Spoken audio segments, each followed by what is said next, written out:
I still remember the scent of roses. I was holding my bouquet, the ivory one we spent hours picking out together.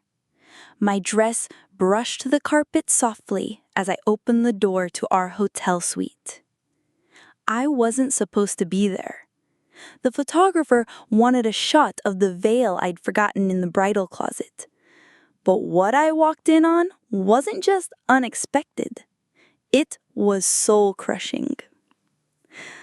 There they were. My groom, my sister, in our bed, half-dressed, tangled in sheets, laughing until they saw me. He didn't even flinch, didn't scramble, didn't stammer. He just looked me dead in the eyes and said with a voice as calm as death, "You weren't supposed to see this. I'm in love with her." My sister didn't even cover herself.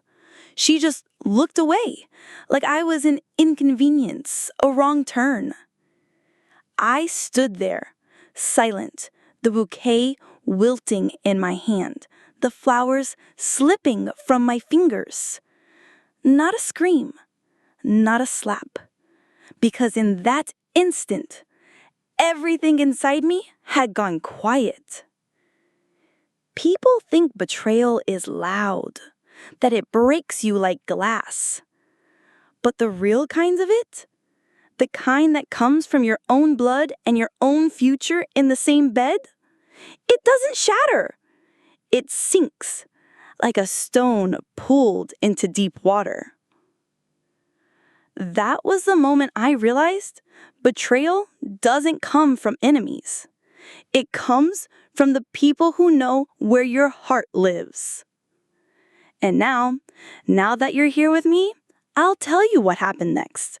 How I stood still, how I stayed quiet, and how I built a storm behind my silence.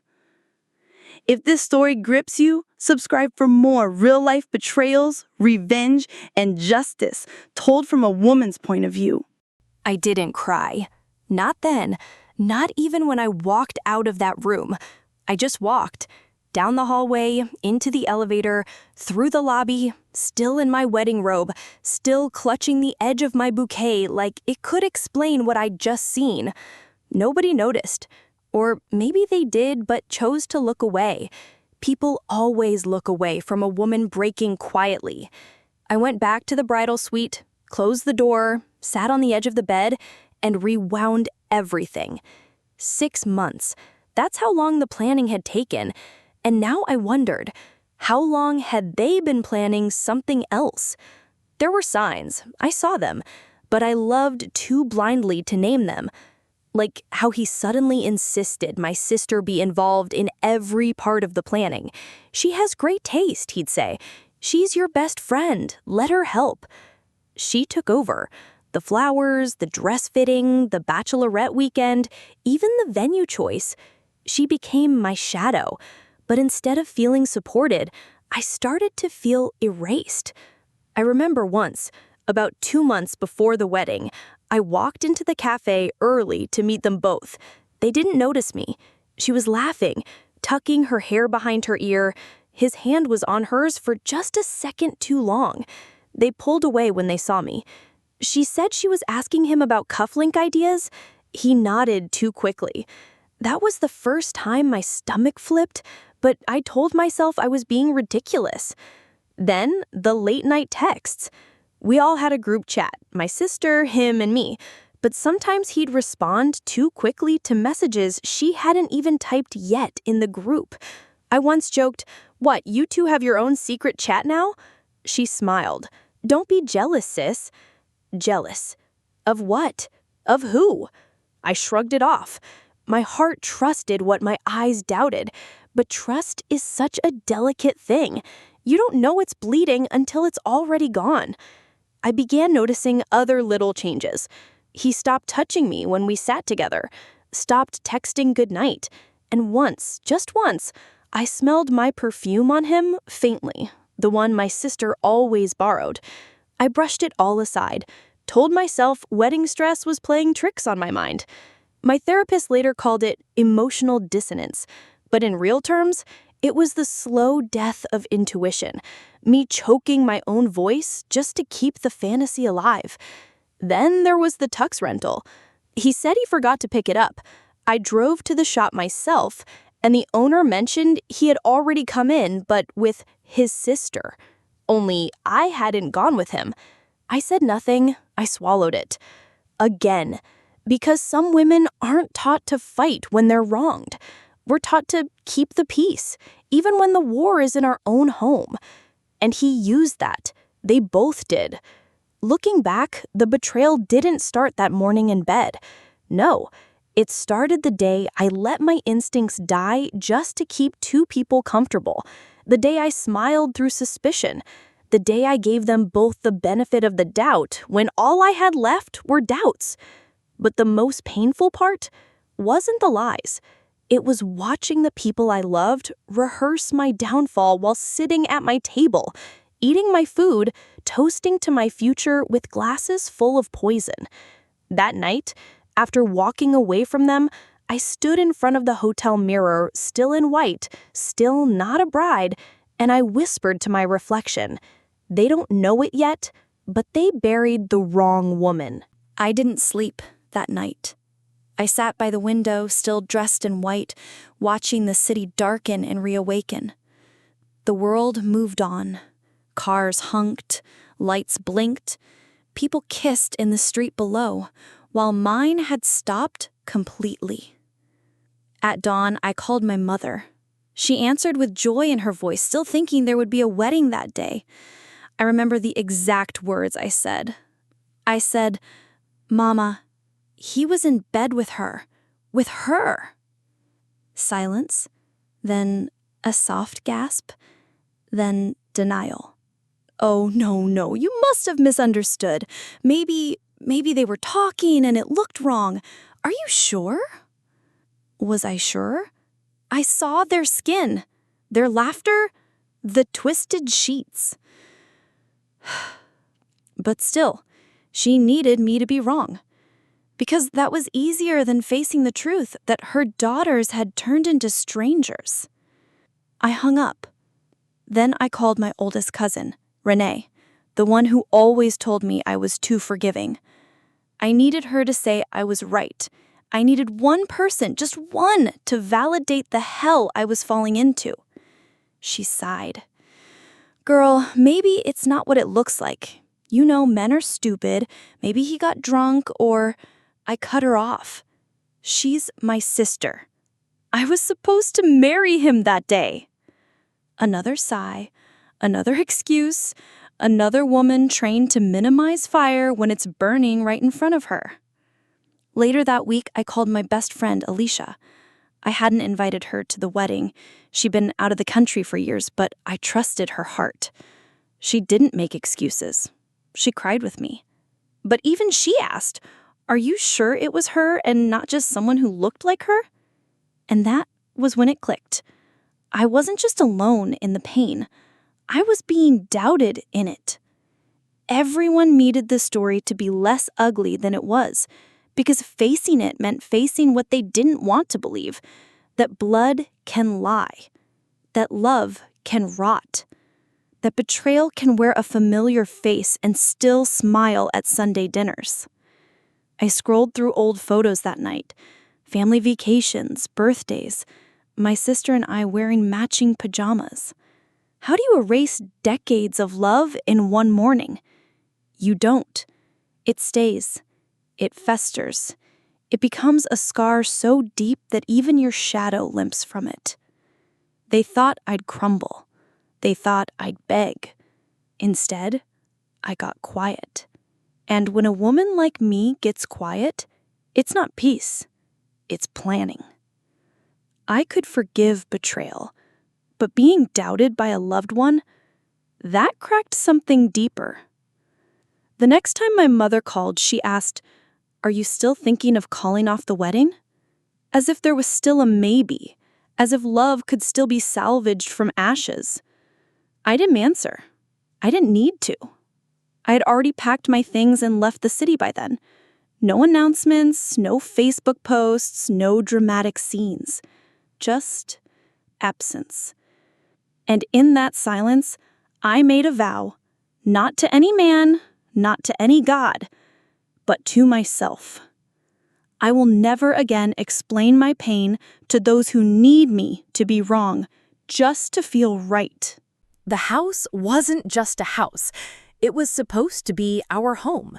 The one we picked out after the engagement, the one with the wraparound porch I dreamed of drinking coffee on. I'd paid most of the down payment. His name was on the deed too, but the money? That was mine. He never said thank you. And now, just weeks after the wedding that never was, I got a letter. Not a call, not a message. A letter. Cold. Legal. Hand-delivered to my temporary apartment by a courier who looked at me with pity. It was from his lawyer. He was filing for breach of contract over the wedding venue. He wanted compensation for financial damages and emotional distress. He claimed the house was his primary residence and asked that I cease and desist any intention to sell or alter the property. It was like being slapped with ice. I remember reading it 3 times, not because I didn't understand it, but because I couldn't believe how quickly love could become litigation. I called my attorney, an older woman I'd used once before for a small business filing. She listened. She didn't ask questions that made me feel small. When I told her what had happened, she said calmly, "Let him move. We'll move smarter." She pulled up the property records, the business bank statements, even the joint purchases we'd made with my credit. Turns out, he was sloppy. He hadn't just cheated on me. He'd left trails, financial ones. And here's the thing about betrayal. It clouds their judgment. He assumed I'd break. He thought I'd walk away, damaged and emotional, and leave him everything we built. But grief can be fuel when you hold it right. So I let him think I was drowning. I didn't contest his letter. I didn't respond at all. Instead, I started making quiet moves behind the scenes. We had a shared bridal boutique. Ironic, I know. I'd built it from scratch. He came on later with money from his family. The LLC was under both our names, but the paperwork? That was in my handwriting. While he played victim to our friends, painting me as unstable, dramatic, emotionally fragile, I was sitting with my lawyer and accountant, shifting assets, renegotiating vendor contracts, and separating every part of my name from his. He had no idea. One day, he walked into the shop and found a new manager, someone he didn't hire, someone he didn't know. He called me, furious. "You had no right," he yelled. "You walked out. You abandoned everything." I was silent for a moment. Then I said, "I didn't walk away. I walked around you." Click. That was the last time I picked up his call. My attorney filed the quiet paperwork. Turns out, while he was busy posting pictures with my sister and pretending he'd found real love, he missed a few deadlines, missed a few forms, forgot a few signatures. In the eyes of the law, that house? That was now negotiable. That business? Mine, with clean exit terms. All those years I had spent learning how to keep the peace, how to keep a man, how to serve and surrender and smile, I turned that same discipline inward. You can lose if you fight emotionally, but if you think smart, you'll win without ever raising your voice. That was what my lawyer said, and she was right. Because in the end, I didn't take revenge.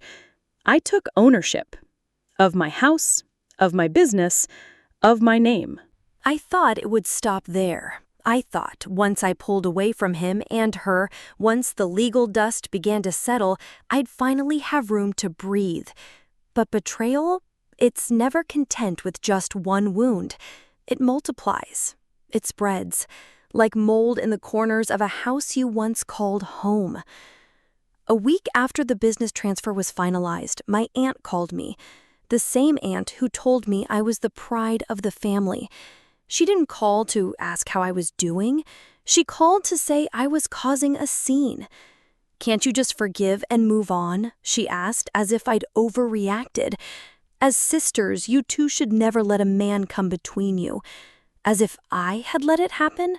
As if I had laid in that bed? My sister had been visiting her, crying, apologizing for how it all happened, claiming she never meant to fall in love with him. And they believed her. They believed the woman who had once stolen from me in high school, who copied my essays in college, who borrowed my clothes, my stories, my voice, and now my future. She told them I was always too cold, too controlling, too ambitious. She said I neglected him, that she had tried to stay away but couldn't help what the heart wants. They pitied her. Even some of our closest family friends began to repost her filtered photos with him, hearts and captions like "Love always wins," as if betrayal now wore a halo. I reached out to one of my closest family friends, Maya. We had known each other since childhood. She texted back, "I'm staying out of it. I love you both. I don't want to pick sides." There are moments in life when neutrality is betrayal too. Then came the final blow, a family group chat invitation. New title, The Thomas Family Engagement Countdown. It was them, my sister and him, announcing their wedding date 6 months from mine. At the same venue, same month, same colors, same damn dress designer. I sat in silence looking at that message. My fingers hovered above the keyboard. I thought about typing something sharp, something that would wound, but I didn't. I left the group quietly. And as I stared at my phone screen, I realized sometimes the ones who share your blood are the first to doubt your worth. This wasn't just about a man or a wedding. This was about identity, about rewriting my story before someone else stamped theirs over it. And so I stopped explaining, stopped trying to get people to understand what it felt like to be erased by your own people. I stopped begging anyone to stay on my side, because the truth, I didn't need sides. I needed space. After that group chat, I stopped talking. Not out of weakness, but because I'd learned something brutal and beautiful at once. Silence is not the absence of power. It is the preparation of it.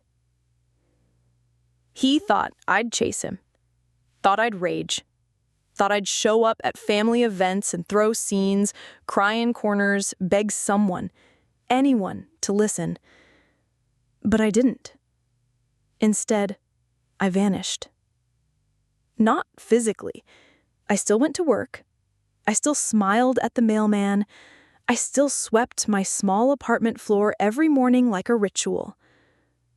But emotionally, I disappeared from their theater. Let them play their roles. Let them plan a wedding on the ashes of mine. Let them bask in the applause of people too blind or too comfortable to care what had to be sacrificed for their love story to bloom. I didn't engage when mutual friends reached out to mediate. I didn't respond to texts that started with, "I'm not taking sides, but..." One even called to say, "He misses you. He wants closure." Closure?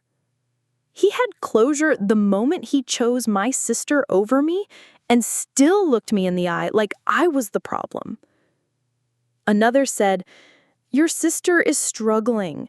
She feels isolated. You were her only family." And I said nothing.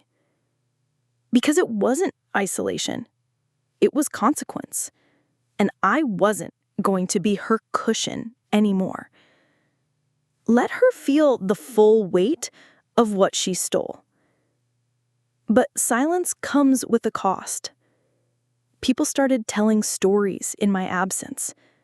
He told others I overreacted, that I had emotional problems, that our relationship had been crumbling long before the accident.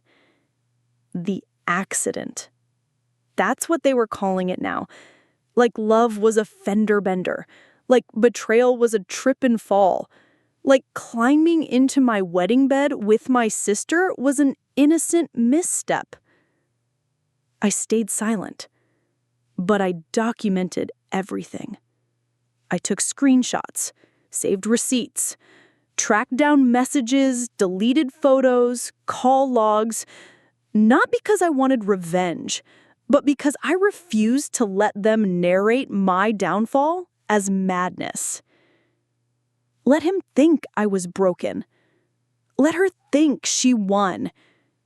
They were so loud in their performance, so eager to be crowned victims, they never noticed what I was building beneath the hush. He wasn't just taking things, he was rewriting the story, making himself the victim. But I knew the truth, and the truth has its own quiet power. It waits, it sharpens, and when it moves, it does so like a scalpel. No mess, no noise, just precision. The first thing I did was hire a forensic accountant. Not a flashy one, not someone who needed to know the full drama, just a woman in her 50s with thick glasses and a voice like sandpaper, who only asked me one question. Are we cleaning up a mess or setting a trap? I looked her in the eye and said, both. She smiled. Good. Then you'll need folders. Lots of them. I had already done the emotional work. Now came the real work. Because while they were busy taking pre-wedding photos in the same location I once cried in, I was in a glass office sorting through statements, tracing every transaction from our joint accounts, money that had quietly disappeared around the time he started falling in love with my sister. Turns out love wasn't the only thing they were sharing. They'd used my money. For a weekend trip to Napa Valley, for a couple's retreat, for the very ring he put on her finger. The accounts were in both our names, but only I had kept the documentation. He hadn't changed the passwords. She didn't even know how to read a banking ledger. They were in love, yes, but they were also foolish. I didn't confront him. Not then. Because this wasn't about emotions anymore. This was about leverage. Next, I called an old friend, David, a real estate broker, who owed me a favor. I asked him to quietly look into the house. Within a week, we found a loophole in the refinance paperwork. One of the signatures was missing a timestamp, making the deed vulnerable. It meant one thing. I could freeze the property. So I did. They found out the hard way when the bank flagged their attempted home loan expansion and denied it. Suddenly, their dream home became a dead asset. They couldn't sell, they couldn't borrow against it, they couldn't even renovate. And they had no idea why. My lawyer smiled when she processed the freeze order. You're playing chess. Most women played checkers in moments like this. I smiled back.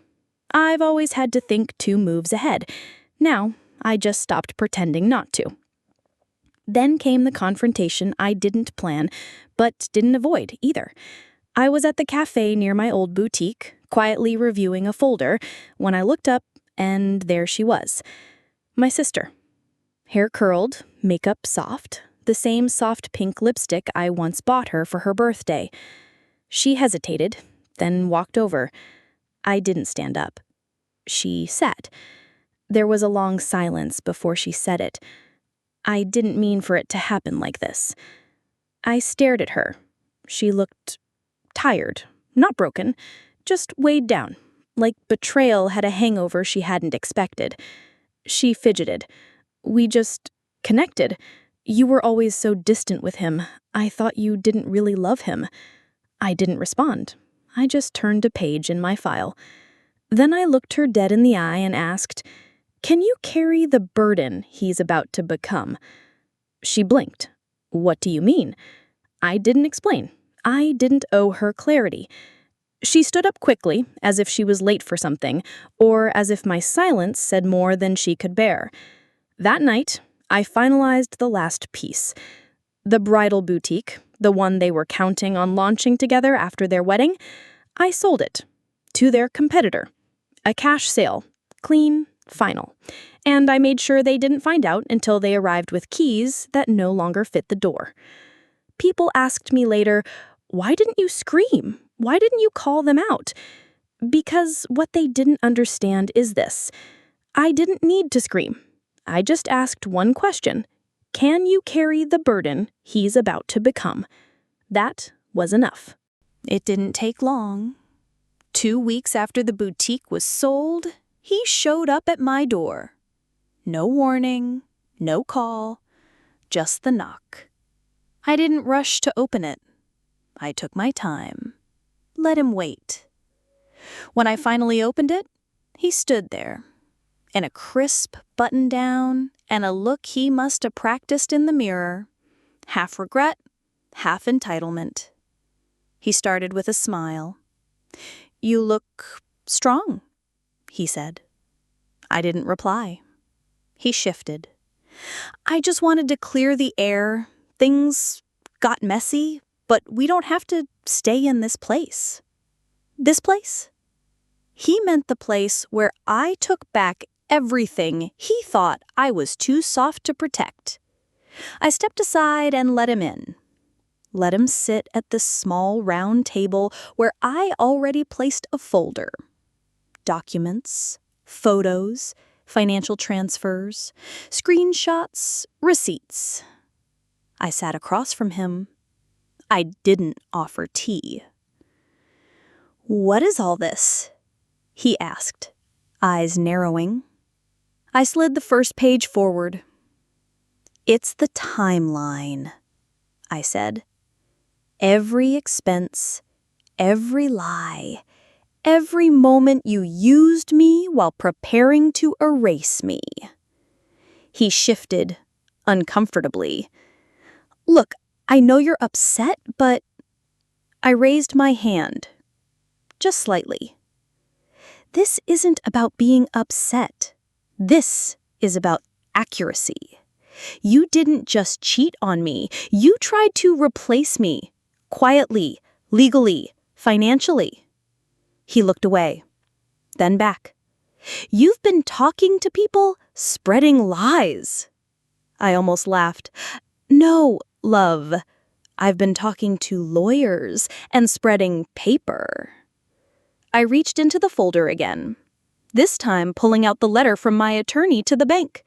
The one that froze the house, the one that severed his access to the bridal business network we built. He stared at it, then at me. "You're ruining everything." "No," I said, standing slowly. "You ruined everything. I just stopped letting you pretend you didn't." He stood too, flustered now. "You've become cold. You're not the woman I fell for." I met his eyes. "I was never the woman you thought I was. You mistook kindness for weakness, silence for stupidity. But I was always watching, always listening. And now..." I leaned forward. "Now I'm moving."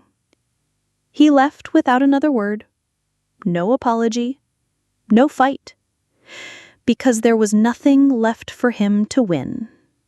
He walked out just as quietly as I had that morning in the hotel suite. And somehow, that symmetry felt right. He thought my silence meant surrender. He never guessed it meant I was building a case. The next week, I heard they postponed the wedding. Financial trouble, legal delays, internal tension. Their fairy tale was cracking. And I was finally breathing. After he walked out of my door that day, I didn't watch him leave. I simply closed the door. And I didn't open it for anyone for a long time. not because I was afraid, but because peace, real peace, is sacred. And I wasn't ready to share it with a world that had once cheered for my undoing. I moved out of the apartment quietly, packed my things alone. No dramatic announcement, no social media cleanse, just a single line in my journal. Today, I chose my own company, and it was enough. I relocated to a small coastal town, hours away, rented a modest house with wide windows and a crooked lemon tree in the yard. The first morning there, I stood barefoot on the porch with coffee in my hand, listening to nothing. No ringing phones, no whispered gossip, no fake apologies, just wind and quiet, and the sound of a woman rediscovering her own breath. The boutique was gone, yes, but I had seeds, years of ideas I'd buried under compromise, designs I'd never dared pursue because they didn't fit the brand we were building together. So I started over. I didn't open a store. I created a private label, small collections, ethical fabrics, one-on-one client relationships, my name, my terms. And for the first time in a long time, I wasn't surviving. I was building. No one knew my story here. They just saw a woman with streaks of silver in her hair and fire in her stride. A woman who didn't rush, didn't explain. A woman who smiled like she'd already seen the worst and come back standing. I planted herbs in the backyard, adopted a rescue dog who limped a little on one side, just like me. Every day, we healed together. It wasn't dramatic, it wasn't glamorous, but it was honest. It wasn't revenge. It was the return of my name, my peace, and my power. I didn't need anyone to see it. I didn't need a witness. Because I was no longer proving anything. I was just living. It was a Saturday morning when she knocked. A young woman, no more than 25, stood on my porch, holding a box of pastries and nerves. She was new to the neighborhood, said she lived 3 houses down, said she'd heard I used to design wedding gowns. Then she paused. Her voice faltered. I just called off mine. I nodded and invited her in. We sat in the kitchen, 2 women separated by decades, but bound by something older than time. Betrayal, loss, reinvention. She didn't tell me the full story. She didn't need to. I saw it in her eyes. The broken flicker of someone trying to pretend they're fine while still standing in the rubble. She asked me how I moved on, how I found strength, how I survived losing not just love, but trust. I poured us tea and said, I didn't survive. I restructured. She looked confused, so I told her. I told her how people think healing is a sunrise moment, bright, quick, breathtaking. But really, it's more like the tide. It comes in slow, quiet, gentle at first, then deeper. Then suddenly, one day the grief doesn't reach your ankles anymore. I didn't give her cliches. I gave her truth.